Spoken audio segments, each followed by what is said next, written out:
everyone. Welcome to day 2 of Research Celebration Week. I'm Tatiana. I'm STEM librarian at UNB Libraries, and a lot of students and faculty knows me as a liaison librarian, especially in science disciplines. My other hat in the library is a research data management specialist. It is not explicitly reflected in my title, but this is what I do, and this is what I've been doing for several years.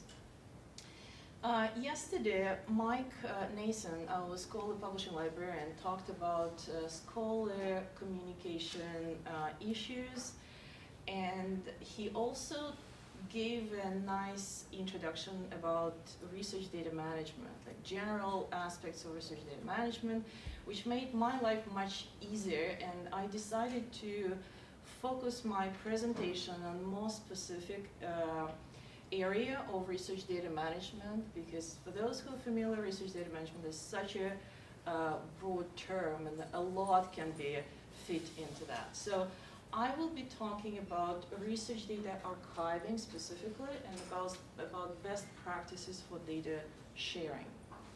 Last year in March 2021, Tri-Agency released a new research data management policy, which was not an unexpected policy. There were a lot of public consultations, a lot of discussions how the policy will look like, and this is the first iteration of the policy. So, which can be summarized in 3 main takeaway points. Researchers need to learn how to write data management plan, and they need to deposit their research data into a recognizable research data repository. Institutions, research institutions administering tri-agency funds need to write institutional strategy and make it publicly available on the institutional website. And substantial part of this strategy is dedicated, supposed to be dedicated on how institutions will support their researchers in sharing research data.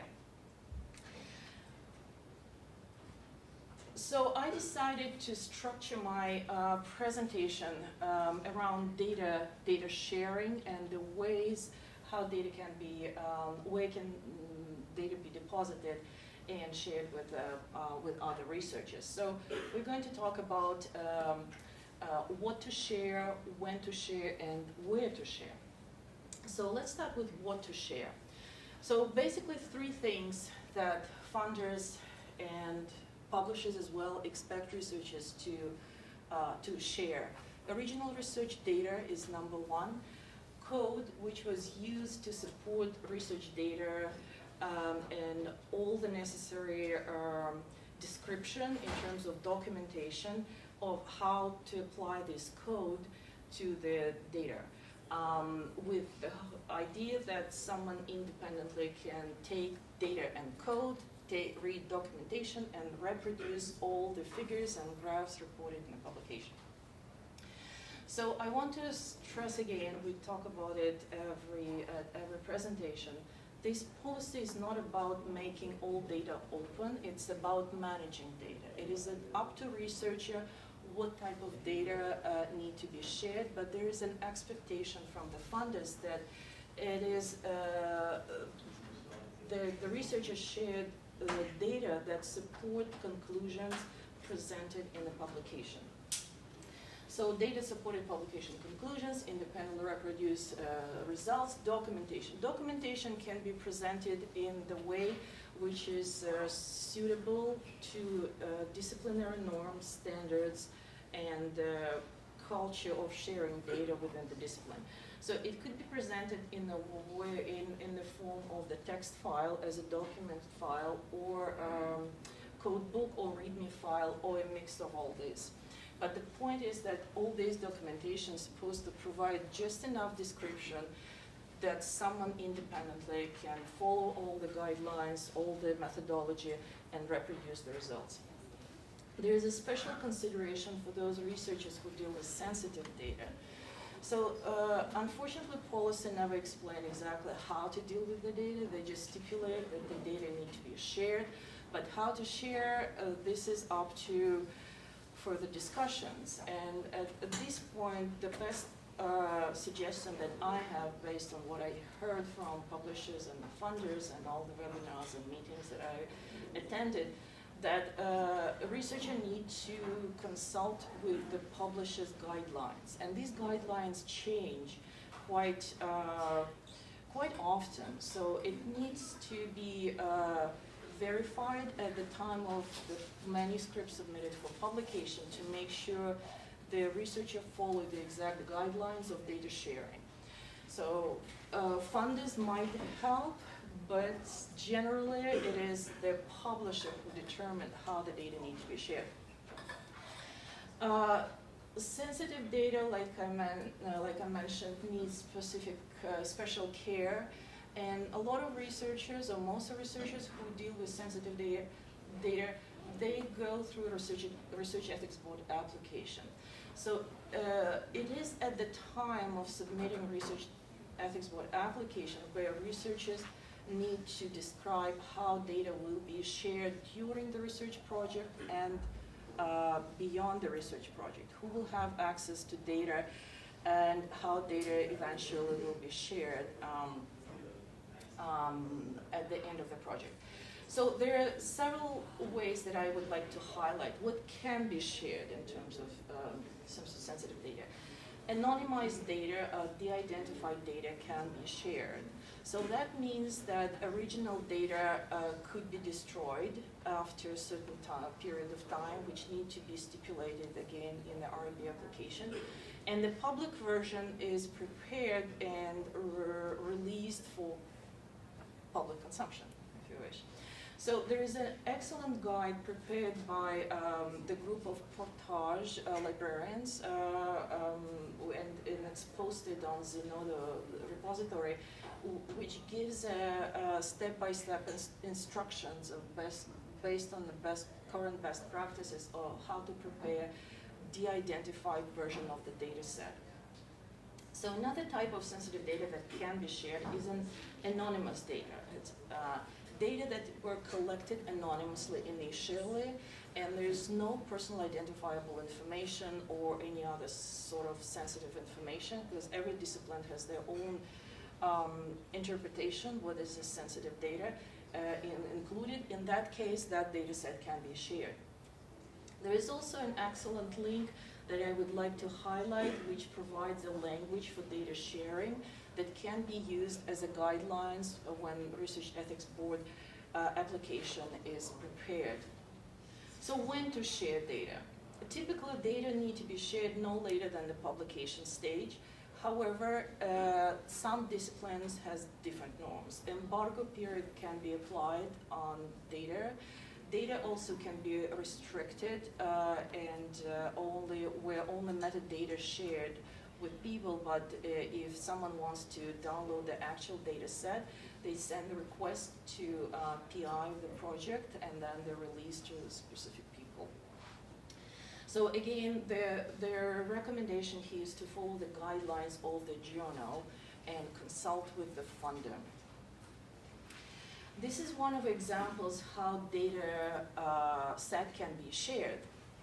And this is a very interesting actual example, because that's it is not their peer-reviewed publication in the way that we used to think about publication, where results and discussions and conclusions are presented.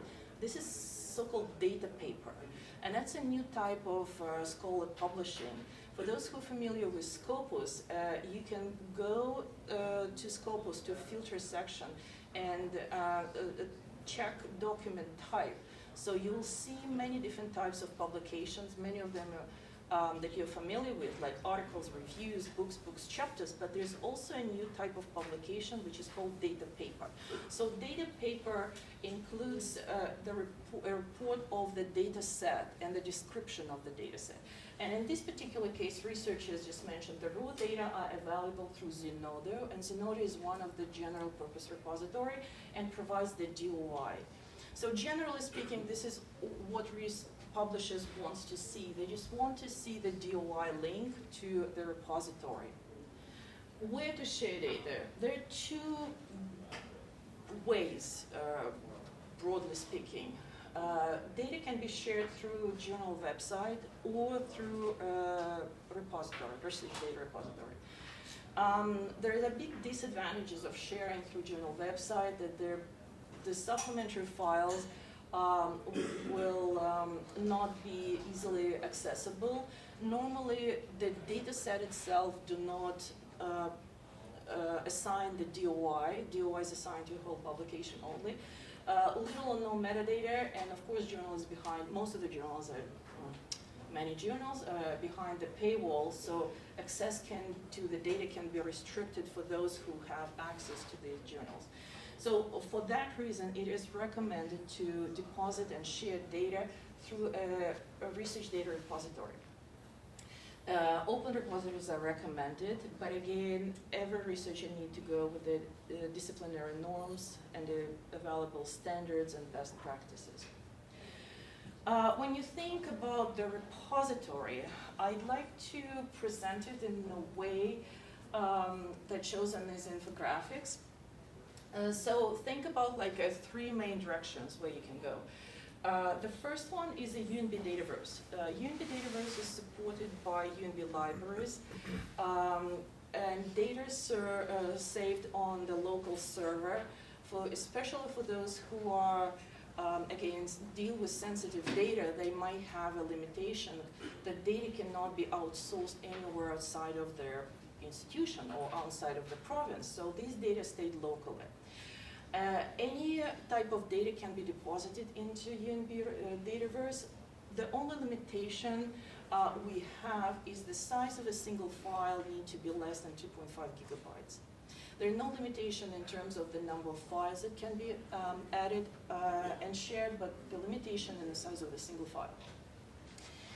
The second way is a Federated Research Data Repository, which is available to all Canadian researchers and currently maintained and managed, administered by Canadian Research Data Alliance, formerly known as a Portage. It's the same group of people, but under a different umbrella. In this case, there's no limitation in data files whatsoever, and it is specifically useful repository for those who deal with the large data sets, with big data, so-called. And the third way is domain-specific repositories. This is, under this category, we have a lot of different repositories that might be a better choice than a general-purpose repository. For example, those researchers who generate genetic data, or something like a protein database, for example, that might be a better choice of sharing data, because you can reach their audience much easier. An excellent tool I would like to highlight is the repository finder. This is, think about it as a search engine that allows you to select and see what are the available domain-specific repositories out there.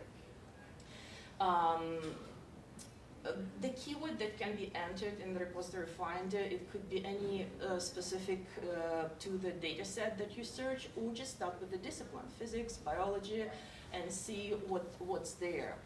UNB Dataverse, like I mentioned, is our institutional repository maintained by UNB Libraries. On the right side, you'll see the screenshot, how it looks like. It has been quite a lot of activities, especially on the science side. In the past year, we deposited several new data sets, and the new data sets we're still depositing in new data sets. Any data set, any format's acceptable for this repository. The only limitation, like I said, 2.5 gigabytes of a single file. It is available to all disciplines, and metadata fields that we have currently support all disciplines. Version control is available. One thing that I always mention to anyone who wants to use this repository, we have to make sure that everything is in the right place before we publish the data. It's one thing, once we publish the data, we cannot unpublish data. Any new files that will be uploaded after data published will be treated as a new version of the data. So the big thing, DOI will be assigned.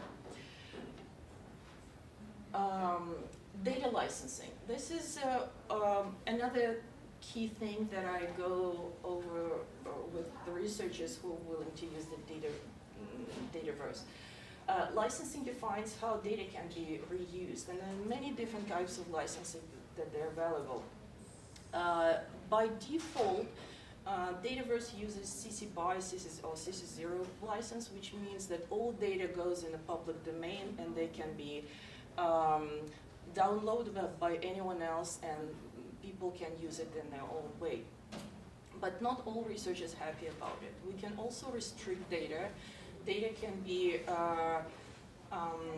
logged, and only metadata are valuable, and if data set is needed, then the researchers send requests to PI and data can be uploaded. So I provide many different links that can walk you through the data licensing guidelines and many different licensing that you can see the description. Example of one of the recent data set that I deposited and I worked with. This is a group from St. John biology group. What you see when you actually go and click on the data set, you'll see the description on the top of their the title of the data set and who deposited, the authors and the DOI. So here it says custom data set terms. This particular group decided to log their data, and this little lock which attached to every data set represents the data locked. So if anyone wants to access that's how it looks like. Request access, the email will be sent to this person, and we'll go from there. Clicking on metadata, this tab provides more details about the data set and contact information of the authors. Federated Research Data Repository. These repositories are, I already mentioned, suitable for large data sets, for those who deal with big data. And it is supported by Digital Research Data Alliance, formerly Portage. It is not only works as a repository of data, it also has a discovery layer. If you want to search for data set specifically, this is an excellent tool to check, especially for Canadian research data. Use this tool as use keywords, whatever you would like to start with, and see what comes. I anticipate question. UNB Dataverse datasets deposited into UNB Dataverse are discoverable through further. So they harvest more and more data from other repositories which are otherwise might be lost, but they harvest lots of data, including all Dataverses available across Canadian institutions. So briefly, I'll let you read through this slide, about the repositories, terabytes plus size data sets, DOI is assigned. ORCID integration is available in further. ORCID integration also available through UNB Dataverse. And at UNB Libraries, we do have RDM services, and I'm really happy to say that any presentation that I do, if there are any questions about research data management in general, or specific how to deal with the data set, please reach out to us. We have only one web page. However, there's a lot of useful links, lots of useful information packed in that page. There are three of us work as a group: Siobhan, who's a data GIS librarian, myself, and Mike Nason, scholarly publishing librarian. If you send email to us, rtm.services@unb.ca, email will come to all three of us, and we'll sort it out between the three of us how to deal and who will be the first person to respond, or you can reach directly to me and I will go from there. The LibGuide that I created, I would like to highlight mostly for students, but also any researcher who wants to learn a little bit more about the data management is here. Step-by-step instructions as detailed as I could make it. Where to deposit your data, how to prepare a data set for publication, data management, how to write data management plan, many training resources, and the new edition that I just created this summer is the page about sensitive data. So all guidelines which are available. This is a live document. I add links and documentation as needed, but in my view, this guide represents the current state of best practices sharing data. Very briefly about activities and engagement that happens at UNB Libraries and where I'm involved directly. I do work with several research groups depending on their requests. Most of the requests I deal with depositing data and finding research repository, and I go through details on how to prepare documentation or README file depending on the discipline. This is an ongoing process. We plan Research Data Management Day on a tentative on November 8th this fall, where we hopefully we will hear from the tri-agencies about the new policy.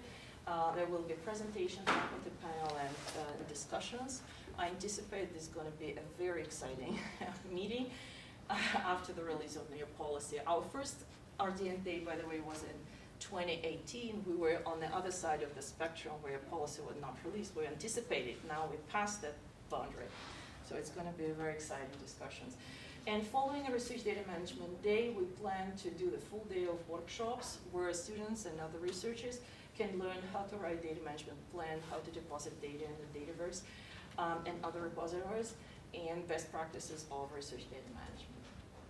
And with that, I would like to conclude. Thank you very much for listening. I'm happy to take any questions. Hi. So whenever we advertise this kind of talk, I often put the word systematic reviews in the title because that's the term that people know and understand and see all the time. More accurately though, this talk is an introduction to knowledge synthesis, which is a broader category that incorporates systematic reviews and other types of reviews that use the same set core of methodologies to accomplish a similar end. That includes, in addition to systematic reviews, other things like umbrella reviews, clinical guidelines, rapid reviews, scoping reviews, and meta-analyses, and many, many, many more. But what a knowledge synthesis actually is, and I'll use those terms interchangeably even though I shouldn't. What it actually is it's a methodology that allows you to take all of the available evidence on a topic, and if there's enough evidence, to draw conclusions that are less vulnerable to systemic flaws than other forms of research. All of which means that in order for knowledge synthesis to be successful, there has to be enough evidence. Which begs the question of, how much evidence is enough evidence? And that comes down to what I call the problem of P, where P is the probability that a single study will incorrectly claim that something is true. So in theory, a single quantitative study will make that kind of error somewhere between 0.1% of the time and 5% of the time, depending on the field that's being studied, with medicine tending to err towards 0.1, and other fields tend to be a little bit more forgiving in that allowed error rate. The problem of P is that that's sort of like your theoretical error rate, whereas in practice that error rate can be much higher.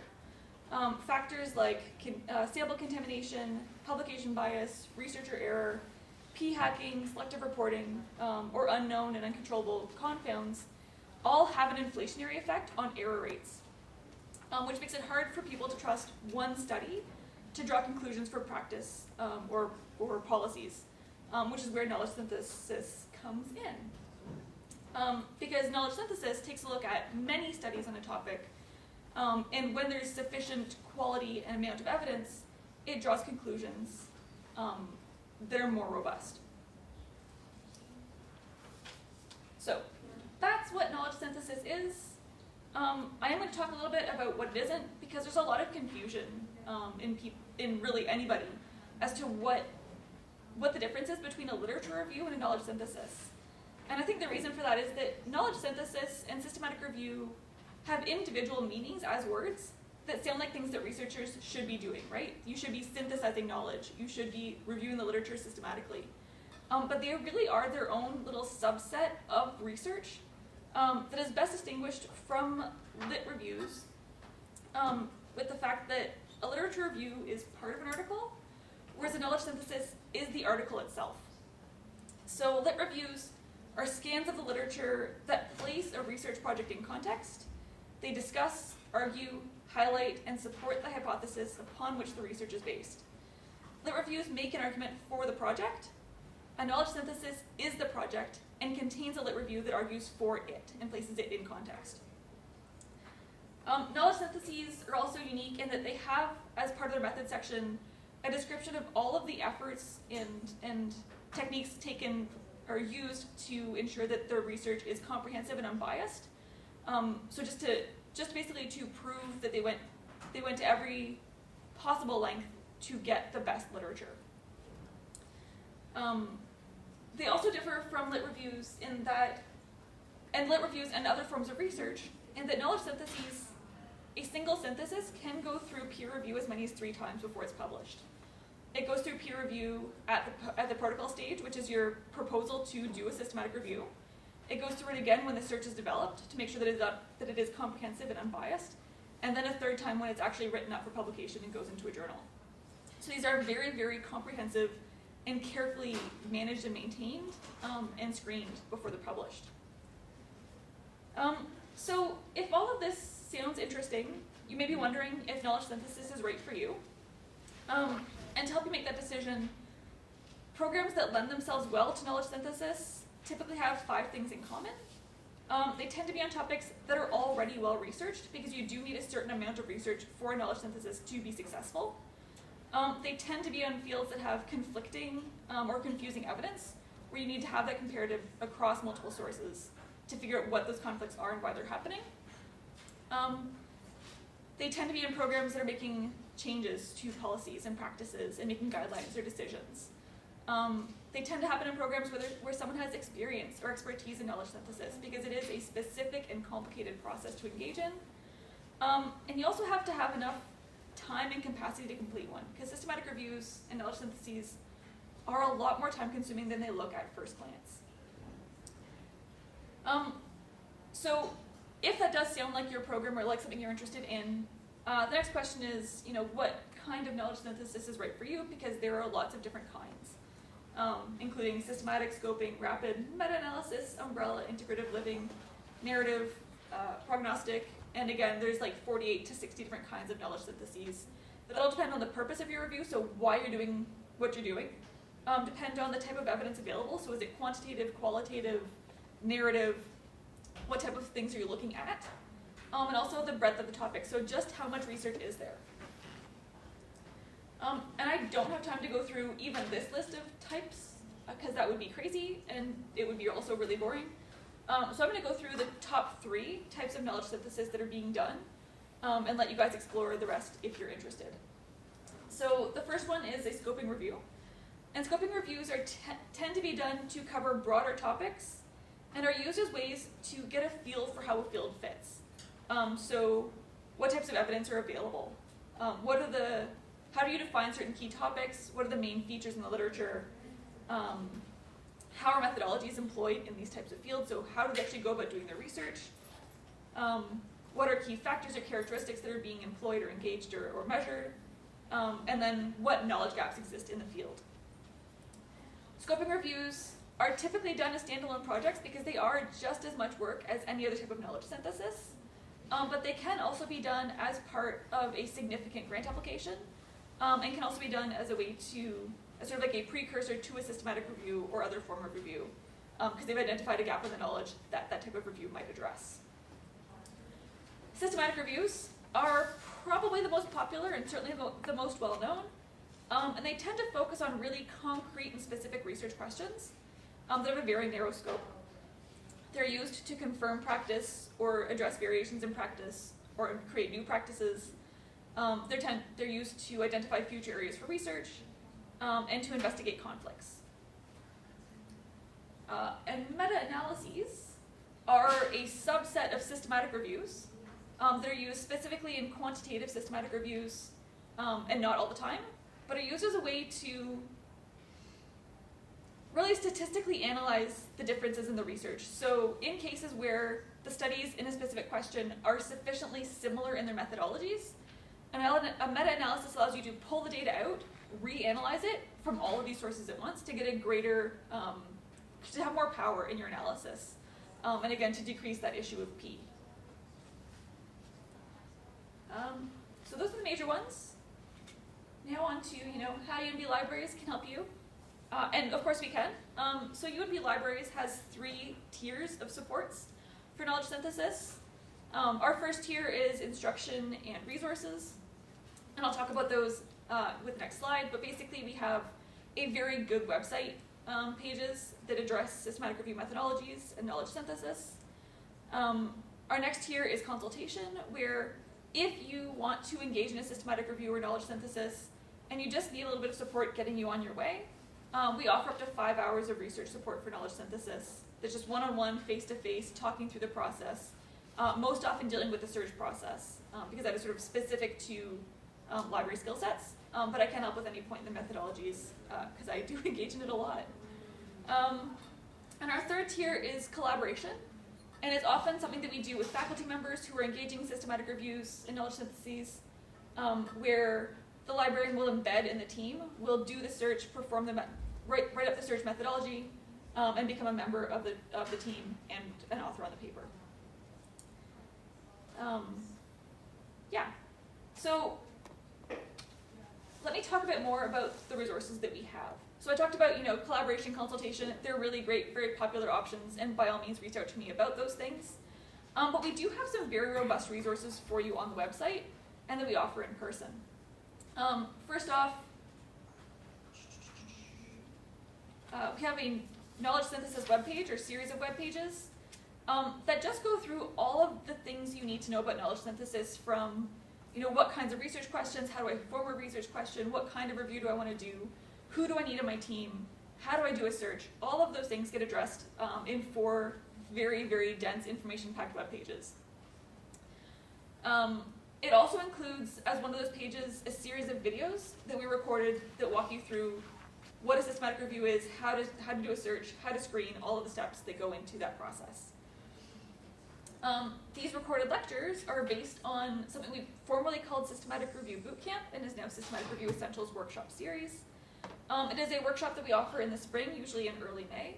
That again, I think it's 3 3-hour classes, where we walk you through the entire process of a knowledge synthesis with an active example that I've done in previous research. From, again, forming that question, picking your synonyms, identifying keywords, subject terms, databases, pulling it all together with Boolean operators. All of those steps get pulled together in one workshop to walk you through the process in a relatively abbreviated form, so that you then can go on with that experience behind you to do your own review. And again, that's offered in the spring, probably the 1st or 2nd week of May. Next year's iterations should be online instead of in person, just to help with that cross-campus. Make sure that Fredericton and St. John are both well represented. And information about that will become available probably in March or April through UNB News. SGS will be notified, they'll send out an email. The library website will have it, and you can always just reach out and ask me. So in addition to all of those things, there are tons of other free online resources that are excellent and you should absolutely be aware of if you engage in this process. By all means, use our research guide. We point you to those resources. We have lots and lots of links out to good stuff. But also look at the major organizations involved in knowledge synthesis. So Cochrane, JBI, the Campbell Collaboration, Prisma, and use their resources as well. And with all that, that's my contact information, rwithers@umb.ca, and I'm happy to take any questions as they arise. My name is Julie Morris. I'm the Collections Analysis and Bibliometrics Librarian. And today I'm going to talk about text data mining, or TDM for short. I'm going to start with an introduction to what TDM is. I'll talk about some case studies just to help contextualize how TDM can be used in some of the fields you might be working in. Then I'll talk about the different tools that you'll have access to, some within UNB Libraries, some open source. Then I'll talk about copyright and then how the library can help you. So annually there are about 1.5 million scholarly articles that are published, and this is an enormous amount of information. So it's really, using text data mining can help sort of support the exploration of that large corpus of text. And with the increase in digitized and digital materials that are becoming available, I really see TDM as a growing field, especially in the arts and humanities. So what is text and data mining, you might be wondering? So it's interdisciplinary in nature. It draws from linguistics, computer science, statistics, and library science. And what it does is that it uses tools that retrieve and extract information and meaning from a corpus of digital text. So what it does is it uses natural language processing to essentially help machines read a set of texts. TDM is great because it can be used to extract new knowledge and information from text, and it can help find thematic patterns and trends that you might not have been aware of previously. So for example, it can help you find trends in literature. The main coding languages are Julia, Python, and R, but you don't have to be a coding expert to do TDM, and I'll show you some platforms that will help you do that if you are not a coding expert. All right, so there are 3 identified steps in doing TDM. The first is information retrieval, which is doing keyword searches to retrieve information from databases or online sources. This can include things like journal articles, newspapers, or Twitter feeds. The next step is to pre-process your data, which includes things like cleaning, organizing, and structuring your data. Basically, you want to remove any noise or duplication or any inconsistencies with your data, and that can include things like stop word removal, which is those little words like and, then, etc. They're just those little words. Removing punctuations and making sure your cases are consistent, because the machine may not pick up that 2 words are the same if one is capitalized and one is not. And then the final step is to analyze your data, which is when you're going to start looking for patterns and trends, and even visualizing it. Now I'll talk about some use cases that may be of interest to you depending on which field you're in. The first use case I'll talk about is 2 researchers actually mine, I think they're at the University of Toronto. They mine the New York Times and other American newspapers to help measure economic uncertainty present in newspapers, to explore what kind of consequences it had on things like investment, employment, and economic output, and the stock market. Another really interesting project is out of here at UNB. It's called Vocabularies of Identity, that was undertaken by the French department. And what they did is they used text data mining to look at text written by or about Acadians to understand how the language used in those texts informs Acadian identity. So I think that's really important. There's a link there to the project. If you're in business, I think there might be some folks here in business. You can do things like analyzing Twitter feeds, news releases, and company conference calls to understand the effects of news on the markets. If you're a grad student, you may be interested in doing these things when you move to the job market. You can also understand a company's reputation in the media and make predictions about the market and political threats. Here at UNB, we support a couple of different tools that you can use. The first two are Constellate and Gale Digital Scholar Lab, or GDSL. These are products that we have out of the box, or like we license here at UNB, which means that you have access to content through our databases, and then you can use the analytical tools available through these tools to analyze the data. There's also Voyant, which is an open source TDM tool, which I'll show you later. There's Google Ngram Viewer, which looks at Google Books, and it's also open. And then finally, there's OpenRefine, which is a data cleaning tool that's also open. The first product I'll start with is called Constellate, and this is what it looks like. What you can do is, with Constellate, it pulls content from our JSTOR and Portico licenses. So if you're a student, faculty, staff, whatever at UNB, you'll have access to this platform. So you enter your search terms. I was interested in German eco-cities, and you can enter what years you're looking at, what language of publications, and then what document type. And then it creates these really interesting visualizations. So for example, you can see the representation of articles over a period of time in the first visualization, and then below that you see keywords. So for example, housing, sustainable, energy, etc. So we know we're on the right track. You can also look at the occurrence of words in the percentage of documents it appears in over time, and you can do the same with subjects.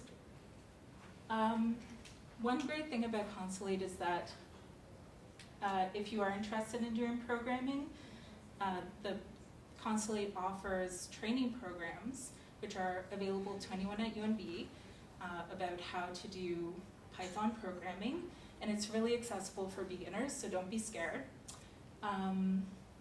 This is one of their pre-generated Jupyter notebooks, so they're all there for you if you're a beginner, and you can do things like use their Jupyter notebooks to do more advanced things like look at common n-grams and the frequency in which they appear, and make fancy word clouds. The second product I'll talk about is Gale Digital Scholar Lab. This similarly is one that we license through the library, and it pulls content from our Gale, through our Gale subscriptions. But you can also upload your own data set. But if you're going to do that, you need to be aware that there are copyright considerations. And if you have any questions about that, you can reach out to anyone on the TDM team or in copyright, and that information will be available at the end of the slides. So you'll put in your keywords if you're going to look for Gale products. My colleague was interested in women's suffrage, so we looked up women's suffrage available, or any content available in British library newspapers, I believe. He's standing right there, he's confirming.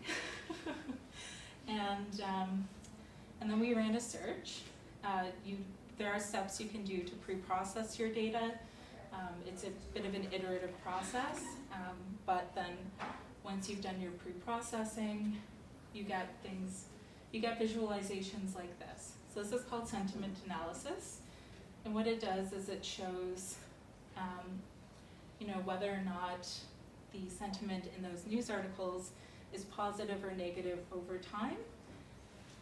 And you can do the same in terms of making it, showing it in terms of a cluster of articles, and each of those dots represents a news article.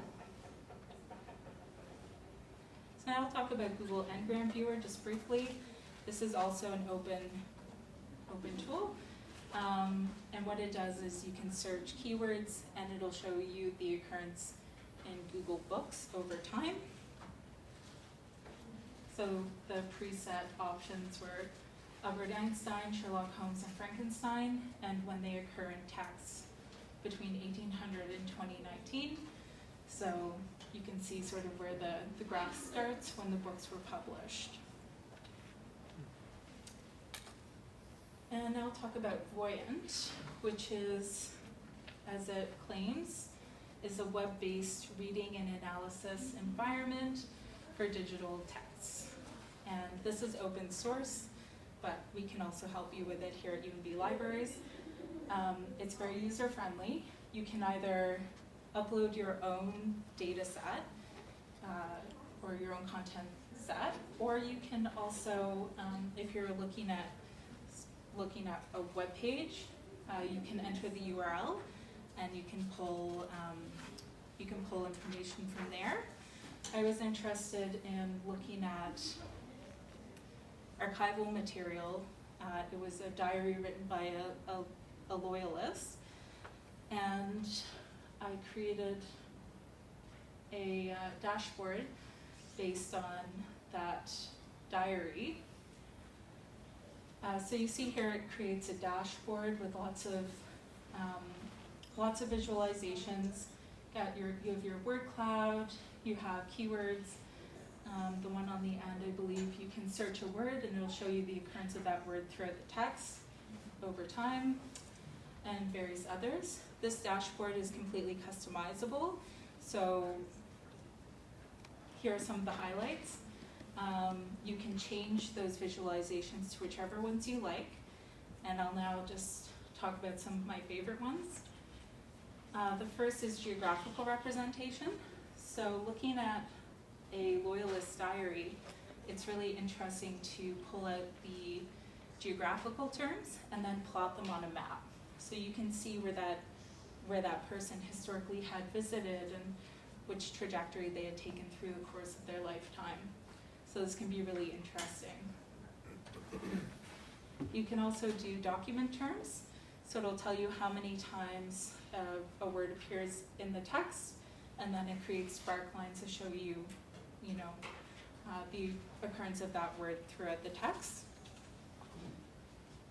Then you can collocate terms, which just shows you how often words appear together within the text. So for example, the words good and inheritance appear together 2 times, and you can really get a sense of what that means in terms of the context of the text you're querying. And finally, there's topic modeling, which Voyant will put words into like buckets and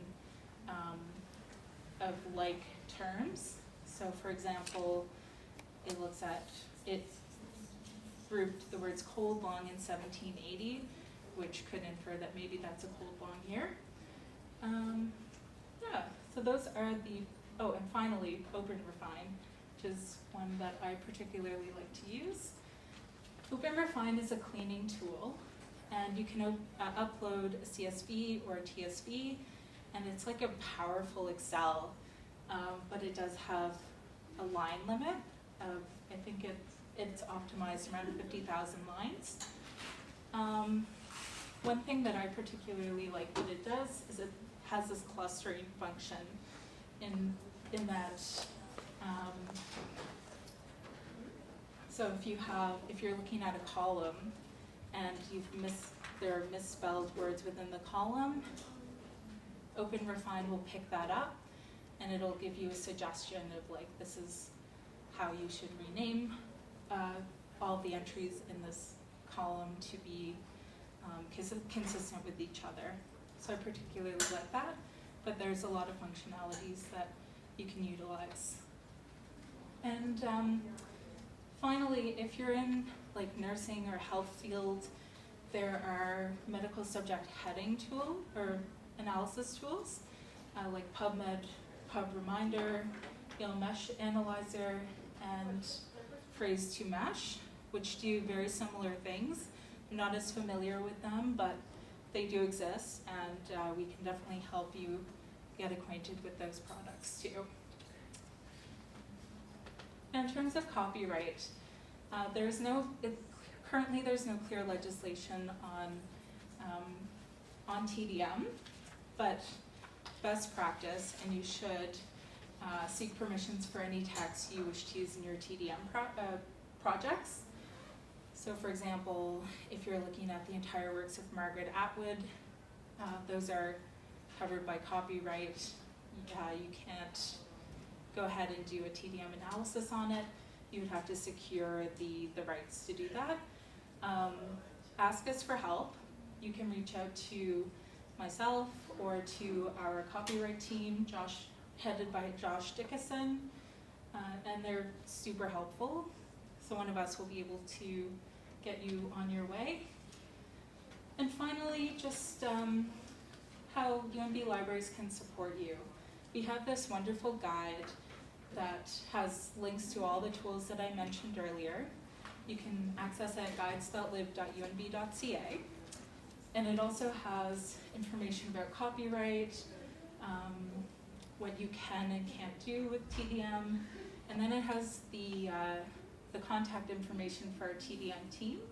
So there's Eric Moore, myself, Julie Morris, and Mark Bragdon, and I believe the information for the copyright team is there as well. So don't hesitate to reach out to any of us, and we're happy to help.